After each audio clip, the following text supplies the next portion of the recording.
편하게 채워지기를 축복합니다.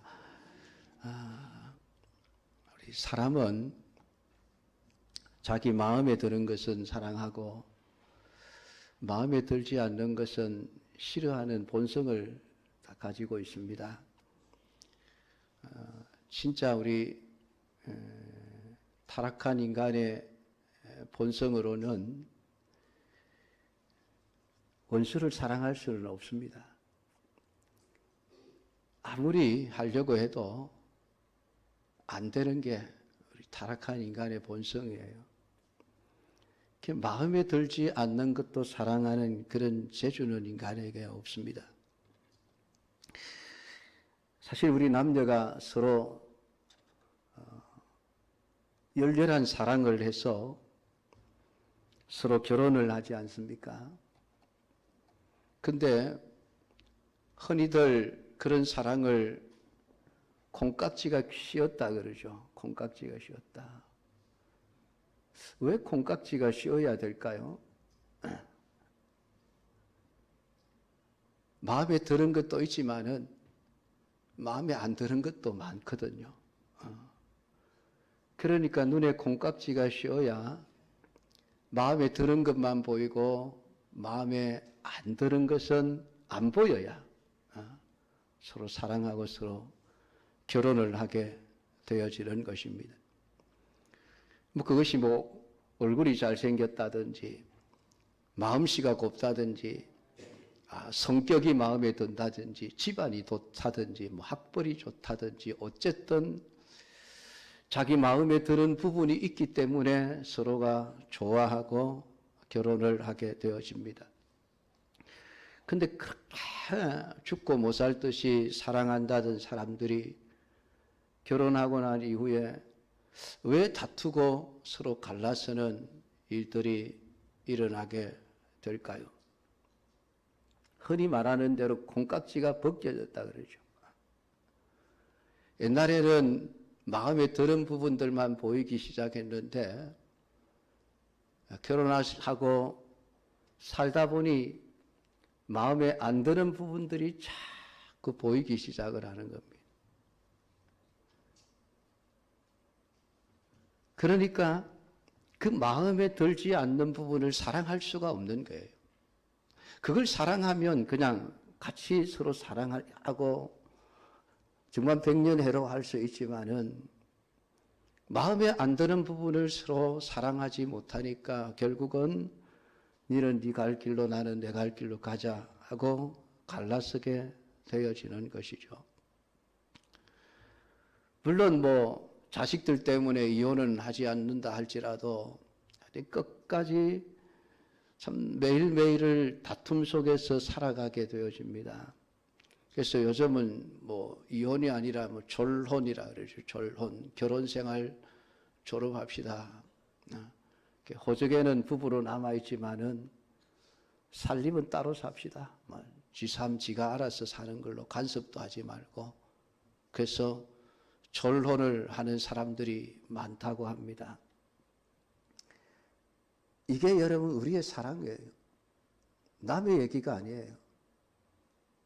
우리 얘기예요. 우리 얘기예요.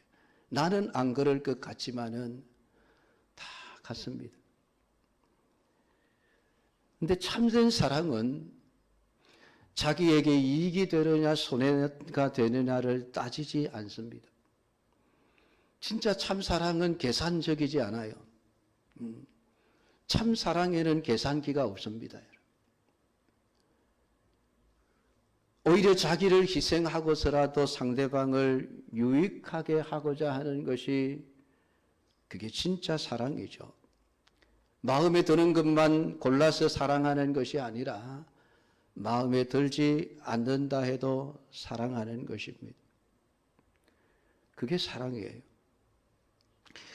근데 사람들은 언제나 늘 사랑을 받을 생각만 하지 사랑을 하려고 하지 않습니다.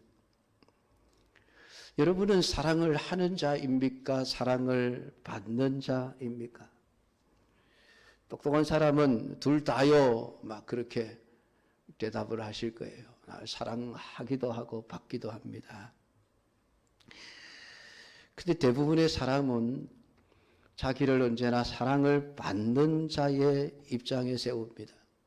나를 사랑을 해야 하는 자의 입장에 잘 세우지를 않습니다. 그래서 내가 저 사람을 사랑하지 못했구나라는 생각보다는 저 사람은 왜 나를 사랑해 주지 않는가, 이런 생각을 늘 품게 되어지는 것이 우리입니다. 그래서 참 사랑을 한다는 것은 여러분 우리 인간의 의지로는 될 문제가 아니에요. 말세가 되면 사람들에게 나타나는 뚜렷한 특징이 사랑이 식어진다라는 말씀을 하셨습니다. 날이 갈수록 사랑이 없어지는 거예요. 누군가를 사랑하려고 하기보다는 그냥 자기만 살아가는 거죠. 그래서 결혼도 하지 않으려고 하고, 결혼하고 나서도 자식을 낳지 않으려고 하고. 왜 그렇습니까? 힘들다는 거예요. 희생하기 싫다는 것이죠. 그게 사랑이 식어졌다는 증거입니다. 사람들은 다 자기가 사랑을 받으려고 하는 것이죠. 그게 타락한 본성입니다. 왜냐하면 우리 안에 사랑이 없어서 그래요. 내 안에 밖으로 나타날 사랑이 없어서 그래요. 사랑이 없어. 안에 사랑이 들어있지 않으니까 나올 게 없잖아요, 사랑이. 그러니까 사랑의 배가 고픈 거예요. 누가 나를 사랑해 주지 않나? 나를 사랑해다오, 사랑해다오. 널 그러면서 살아가는 것이죠. 근데 그게 여러분 타락한 인간의 정상적인 본성입니다. 에덴 동산에서 아담과 하와를 보면 우리가 알 수 있습니다. 그들이 하나님께 죄를 지은 후 그 죄가 지배하고 있는 인간의 속성이 무엇입니까? 그건 이기심이라는 거예요. 자기밖에 모르는 생각입니다. 나만 살면 돼라는 생각이죠. 남을 배려하고 남을 위해서 나를 희생하려고 하는 것이 아니라 내가 살아남기 위해서라면 상대방을 희생시켜야 하는 그런 삶이 타락한 인간의 죄가 가지고 있는 속성입니다. 그러니까 아담과 하와가 선악과를 따먹고 난 이후에 하나님이 그들의 죄를 추궁합니다. 아담아, 너 왜 따먹었니? 범죄하기 이전이었으면 뭐라고 대답했을까요? 아이고, 하나님 죄송합니다. 내가 그만 실수했습니다. 잘못했습니다. 다시는 안 그러겠습니다. 내가 가장인데요. 내 책임입니다. 나 때문에 그렇습니다. 그랬을 것 같지 않아요? 그런데 죄가 지배하고 있는 아담의 마음속에 무슨 생각이 듭니까? 야, 이거 큰일 났구나. 잘못하면 하나님께 벌받아 죽게 생겼네. 아이고, 내가 살아야지.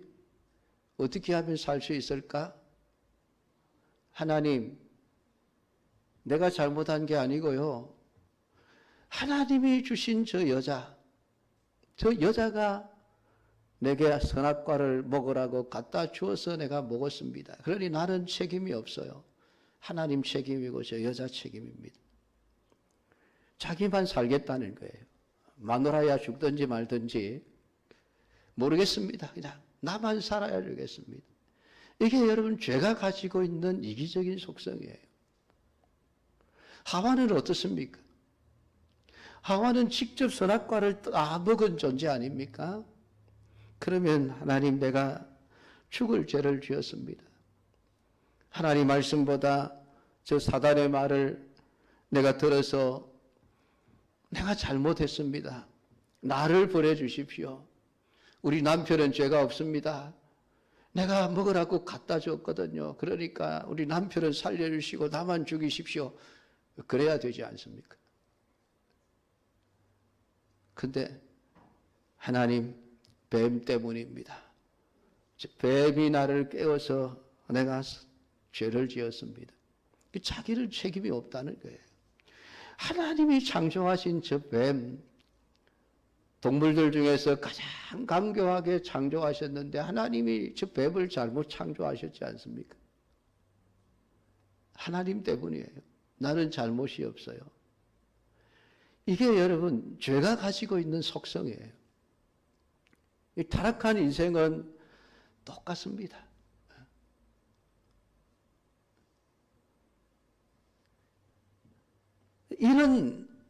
이런 인생에게, 사랑이 없는 인생에게 하나님이 사랑이 뭔가를 확실하게 보여주신 거예요. 보여주셨을 뿐만이 아니라 그 하나님의 사랑을 구원받은 하나님의 백성들의 심정 속에 사랑을 넣어주신 거예요. 그러니까 그리스도인들은 다를 수밖에 없습니다. 왜냐하면 그들 안에 하나님의 사랑이 들어있기 때문에 그렇습니다. 사랑으로 채워져 있는 사람은 다른 사람에게 사랑을 요구하지 않습니다. 내가 사랑을 주려고 하죠. 내가 사랑을 나누려고 합니다. 왜냐하면 내 안에 사랑이 가득 채워져 있으니까. 이걸 자꾸 주고 싶어 하는 거예요. 근데 사랑이 고픈 사람들은 자꾸만 남이 나를 사랑해 주기를 바라죠. 그러니까 오늘 성경은 우리에게 내가 어떻게 살아가느냐라고 하는 그 삶 속에서 네가 사랑이 있느냐 없느냐를 가지고 하나님에게 속한 자인지 아닌지를 분별할 수 있다고 말씀하고 있습니다. 아무쪼록 여러분 안에 하나님의 사랑이 가득 채워지기를 주님의 이름으로 축복합니다. 여러분, 사랑을 받으려고 하기보다는 사랑을 주려고 하는 사람들이 되십시오. 그러면 우리 교회가 진짜 행복한 교회가 될 수 있을 겁니다. 오늘 본문 7절 이렇게 말합니다. 사랑하는 자들아. 참 이 사도 요한은 우리가 사랑의 사도라고 부르는데요. 사랑을 굉장히 많이 강조하고 있는 그런 사도입니다. 예수님으로부터 사랑받는 자라고 하는 별명을 제자들로부터 얻을 정도로 예수님의 사랑을 독차지하기도 했던 인물이기도 합니다. 그 사도 요한은 그러니까 사랑이 뭔지를 아는 사람이에요. 그 사도 요한이 성도들을 향해서 사랑하는 자들아 라고 부르고 있습니다. 이 사랑하는 자들아 라고 하는 이 말 속에는 사랑의 속성이 무엇인지를 우리에게 보여주고 있습니다. 지금 이 요한 1서를 받아서 읽고 있는 그 교회 안에는 우리랑 똑같은 거예요. 온갖 사람들이 다 모여 들어와 있습니다. 그 안에는 사도 요한의 마음에 드는 사람도 있겠지만은 마음에 들지 않는 사람도 있는 거예요. 다른 말로 표현하면 알곡도 있지만은 그 안에 사단이 뿌려놓은 쭉저기도 그 안에 들어와 있는 거예요. 잘난 사람, 못난 사람, 부자, 가난한 사람, 성격이 깨떡 같은 사람, 성격이 정말 온유하고 부드러운 사람, 예의를 아는 사람, 예의가 없는 사람 등등 온갖 종류의 사람들이 다 모여 있습니다. 그렇기 때문에 여러분 교회 안에서 100% 내 마음에 드는 사람을 찾으시려면은 빨리 죽으시면 됩니다. 천국 가면 있어요. 세상에는 없습니다. 근데 중요한 것은 요한이 그런 사람들을 다 보면서 사랑하는 자들아 라고 부르고 있다는 것입니다. 일단 요한은 교회 안에 들어와 있는 사람이 어떤 사람이든지 나는 그 사람을 사랑합니다 라고 지금 고백을 하고 있는 거예요. 이게 그리스도인이에요. 사람 따져가면서 저 사람은 내가 사랑해야 될 사람, 저 사람은 내 사랑받을 자격이 없는 사람 갈라놓지 않습니다. 참 하나님의 사랑이 그 안에 있는 사람은 모든 사람들을 사랑의 대상으로 보고 있는 것이죠. 내가 당신을 사랑합니다. 여러분 이게 중요한 진리예요. 교회 안에 알곡만 모여 있는 것이 아니라 가라지도 있다고 예수님이 말씀을 하셨습니다. 그러니까 그 종들이 주인을 보고 주인님 저 가라지를 뽑아버릴까요?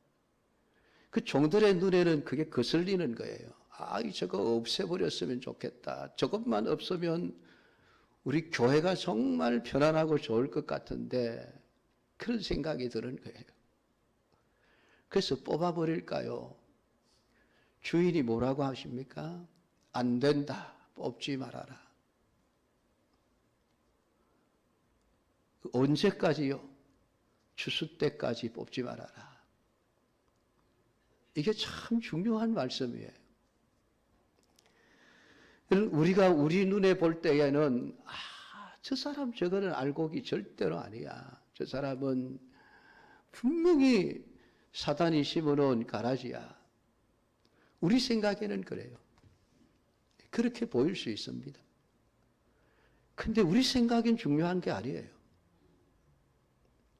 내 생각에 가라지라고 지금 가라지라고 보일지 모르지만은 그 사람이 10년 후에 20년 후에 알곡이 될 수도 있는 거예요.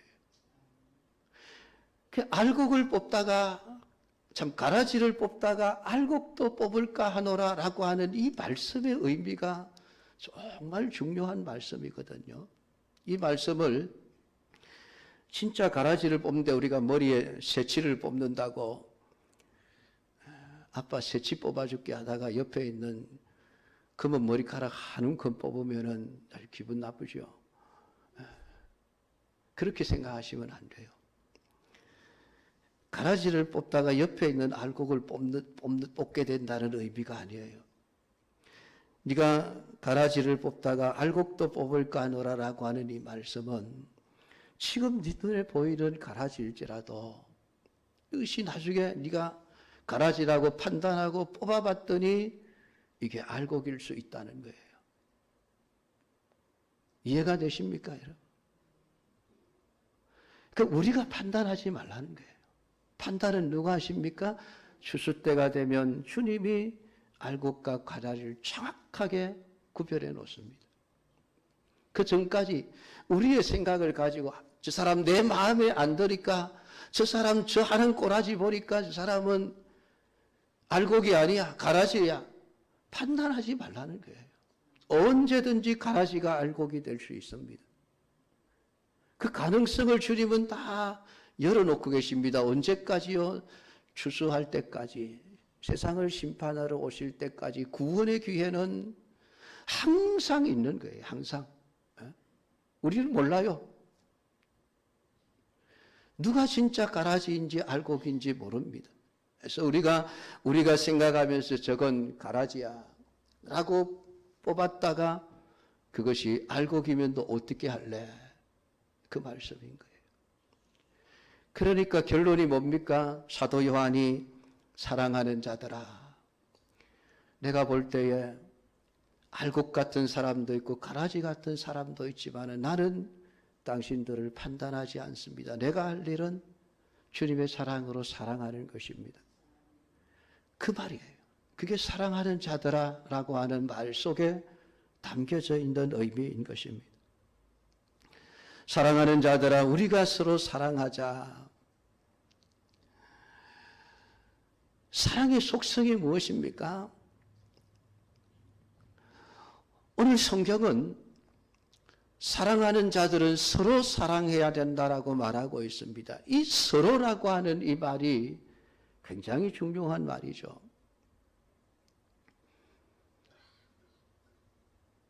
우선순위가 없다는 얘기예요. 이 사람들은 대개가 다 당신이 나를 사랑해 주면 나도 당신을 사랑하겠습니다. 이게 우리 사람들의 생각이죠. 안 그렇습니까? 혹시 여러분 중에 내가 먼저 당신을 사랑할 테니까 당신도 나를 사랑해 주십시오. 뭐 그런 분들도 계실 수는 있을 거예요. 근데 대부분의 사람들은 당신이 나를 먼저 사랑하면 내가 사랑하겠다. 당신이 나를 사랑하지 않으니까 나도 당신을 사랑하지 않겠습니다. 그러는 거예요. 그 사랑이 항상 우선순위를 우리 매깁니다. 내가 1순위, 상대방이 2순위죠. 근데 서로라고 하는 말 속에는 우선순위가 없다는 거예요. 똑같이 서로가 여기 땅 동시에 사랑하고 사랑받고 그게 돼야 되는 거예요. 그래 되려면 어떻게 하면 되겠습니까? 양쪽 다 내가 당신을 사랑하겠습니다. 그렇게 되면 서로 사랑이 이루어지는 거예요. 그러니까 중요한 것은 내가 먼저 사랑하려고 해야 되는 거예요. 내가 먼저. 그래서 진짜 사랑의 속성은 언제나 내가 먼저입니다. 그게 서로 사랑을 가능케 하는 거예요. 상대방이 나를 사랑해주면 나도 사랑하겠다는 것은 하나님의 사랑이 아닙니다. 그건 인간의 이기적인 사랑일 뿐이죠. 모든 그리스도인들이 동시에 내가 먼저 저 사람을 사랑해야지 그 생각을 하게 되어지면 서로가 사랑하게 되어지는 이 놀라운 사랑이 이루어질 수 있는 겁니다. 여러분, 그리스도인들이 그런 사랑을 할 수 있는 근거가 무엇입니까? 사랑은 하나님께 속한 것이기 때문에 그래요. 사랑이 하나님께 속했다는 말은 참된 사랑은 사람에게는 없다는 것입니다. 사랑이신 그 하나님이 내 안에 들어와 계실 때에 비로소 나는 사랑을 소유한 자가 되어지고 사랑을 소유한 자만이 사랑을 할 수 있다는 것이죠. 다른 사람에게 자꾸 당신이 먼저 나를 사랑하면 내가 사랑하겠다. 그 말은 내 안에 사랑이 없습니다. 라는 말과 같은 거예요.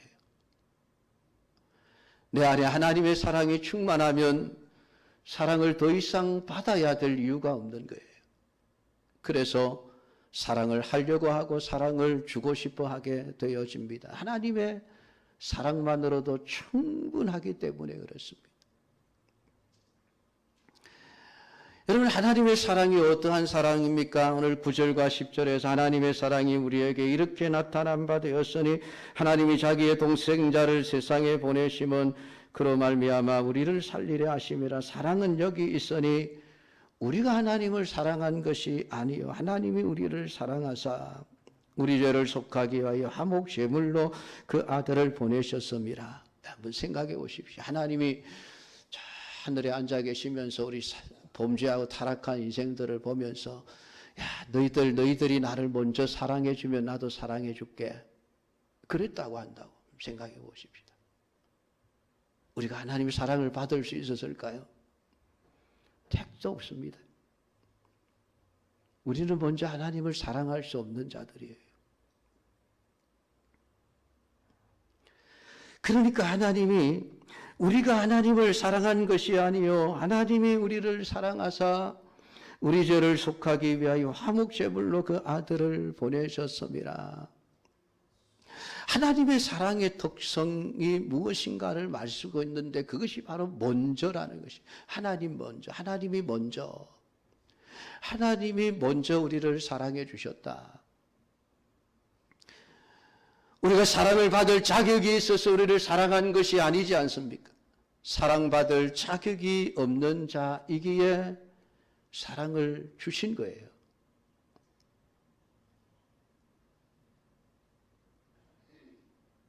사랑받을 자격이 없기에 사랑을 주셨다. 놀라운 말씀이죠, 여러분. 우리는 다 사랑받을 자격이 있어야 사랑을 한다고 생각을 하죠. 근데 하나님은 아니에요. 그래서 인간의 사랑과 하나님의 사랑은 다르죠. 하나님의 사랑 그 자체라고 우리에게 말씀해 주고 있는데, 그래서 참 사랑이라고 하는 것은 상대방에 따라서 달라지는 게 아니에요. 상대방을 언제나 먼저 사랑하는 것. 그래서 서로 사랑이 나오는 것이 어느 한쪽에 일방적으로 치우치는 것이 아닙니다. 그리고 하나님의 사랑의 속성은 희생입니다. 희생 없는 사랑은 거짓말이에요. 여러분, 우리는 말로 얼마든지 당신을 사랑합니다라고 하루에도 수십 번, 수백 번 할 수 있습니다. 근데 항상 말뿐이죠.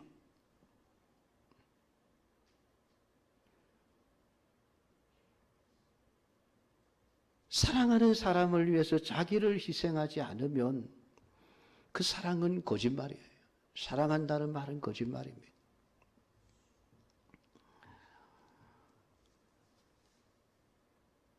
자기 희생이 없는 사랑은 참 사랑이 아닙니다. 하나님이 우리를 사랑하사 그 사랑이 어떻게 나타났습니까? 우리 죄를 속하기 위하여 화목 제물로 그 아들을 보내셨습니다. 하나님이 우리에게 예수님을 내어주셔야 할 이유가 뭐가 있습니까? 뭐가 있어요? 왜 하나님이 독생자 예수님을 우리 위해서 내어주셔야 되죠? 하나님이 우리한테 뭐 잘못한 게 있습니까? 하나님이 우리에게 죄 지었나요? 하나님이 자기 아들을 우리 위해 내어주셔야 될 이유는 1도 없습니다. 눈꼽만큼도 없습니다.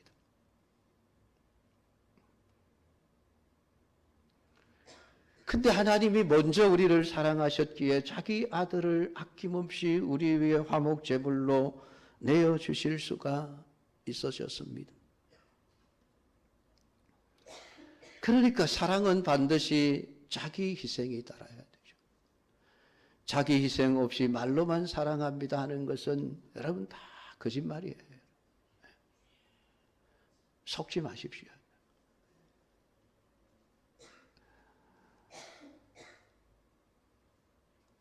아담의 자손인 온 인류의 영혼들이 허물과 죄로 죽었으나 하나님께서 독생자 예수 그리스도를 아낌없이 내어주심으로 우리가 죄 씻음을 받고 새로운 생명을 얻게 된 것이 아니겠습니까? 그러니까 사랑은 여기 있으니 라고 말하고 있습니다. 너희들 사랑이 뭔지 아느냐 봐라. 이게 사랑이야. 그러면서 보여주신 것이 자기 독생자 예수님을 우리 위해 내어주신 그것을 보라는 거예요. 사랑이 뭔지 궁금하면 그거 봐라. 예수님을 아낌없이 내어주신 그게 사랑이야. 그게 진짜 사랑이야.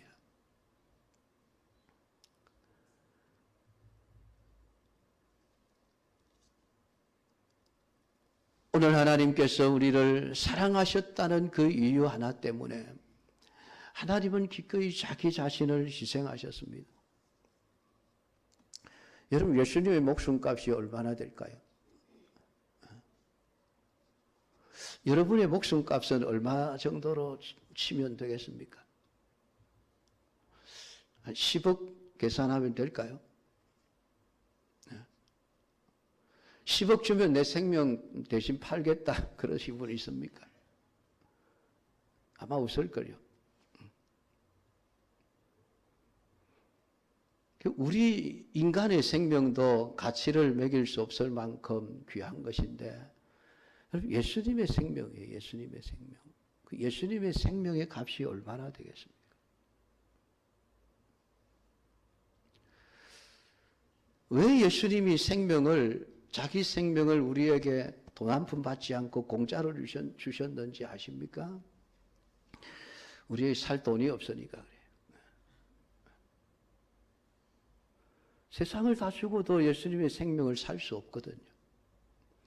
예수님이 생명을 돈 주고 사라 그랬으면 우리 한 사람도 예수님의 생명을 가질 수가 없습니다.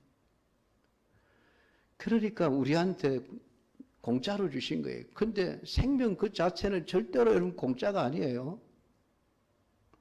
그 우리의 구원이라고 하는 것이 얼마나 귀하고 값진 것인지를 여러분 아셔야 합니다. 사람들이 그냥 자꾸 공짜로 값없이 주셨다 하니까 구원받았다는 것 자체가 여러분 싸구려인 줄 알아요. 그러니까 구원을 굉장히 값싼 것으로 여기는 거예요. 필요하면 가졌다가 필요 없으면 내버렸다가 언제든지 그냥 가졌다가 버렸다가 마음대로 할 수 있는 것 정도로 저 길거리에 그냥 난전에 팔고 있는 골라 싸구려 청바지점으로 여기는 거예요. 뭐 없으면 뭐 또 다시 사면 되지 뭐. 아니에요, 여러분. 하나님이 우리에게 돈 한 푼 받지 않고 그냥 선물로 주신 것은 우리가 값을 치를 능력이 안 되니까. 그렇다고 해서 예수님의 생명이 여러분 무가치한 것입니까? 세상을 다 주고도 살 수 없는 것이죠. 그렇게 귀한 가치를 가진 것이 여러분 우리의 구원입니다. 여러분. 하나님이 주신 선물이 얼마나 놀랍습니까, 여러분? 신랑한테 여러분 뭐 1캐럿짜리 다이아몬드 반지만 하나 받아도 공짜로 받아도 그 좋아서 펄쩍펄쩍 뛰죠. 최고의 선물을 받은 줄 알지 않습니까? 근데 여러분 다이아몬드 수천 개 수만 개의 가치를 가진 구원을 우리가 하나님으로부터 선물로 받았는데 그게 기쁘지 않습니까? 그게 즐겁지 않은가요?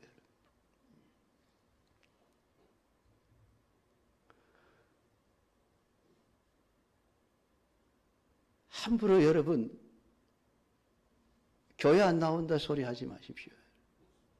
그 무서운 죄예요, 여러분.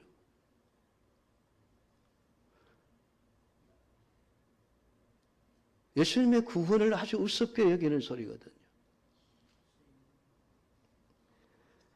사랑은 여기 있으니 우리가 하나님을 사랑한 것이 아니요 하나님 우리를 사랑하사 우리 죄를 속하기 위하여 화목 제물로 그 아들을 보내셨습니다. 여러분 이 말씀을 읽을 때마다 가슴이 먹먹해져야 됩니다. 하나님이 나를 이렇게 사랑하셨구나. 참 사랑이 이런 것이구나. 사랑하는 자들아 하나님이 이같이 우리를 사랑하셨은즉 우리도 서로 사랑하는 것이 마땅하도다.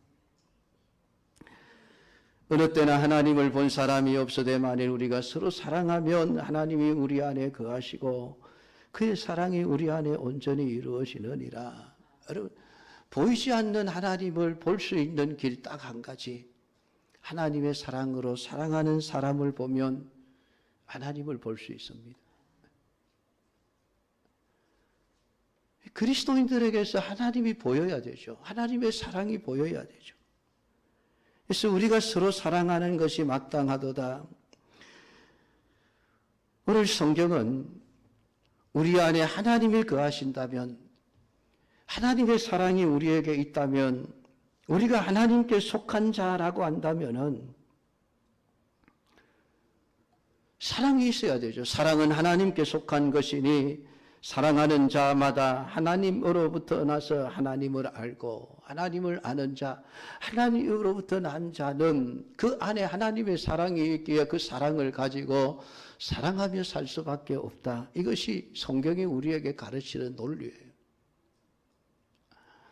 오늘 이 말씀을 여러분들이 붙들고 신앙생활하면서 오늘 내 안에 정말 하나님의 사랑이 충만하게 가득 채워져 있는 것을 좀 느낄 수 있기를 바랍니다.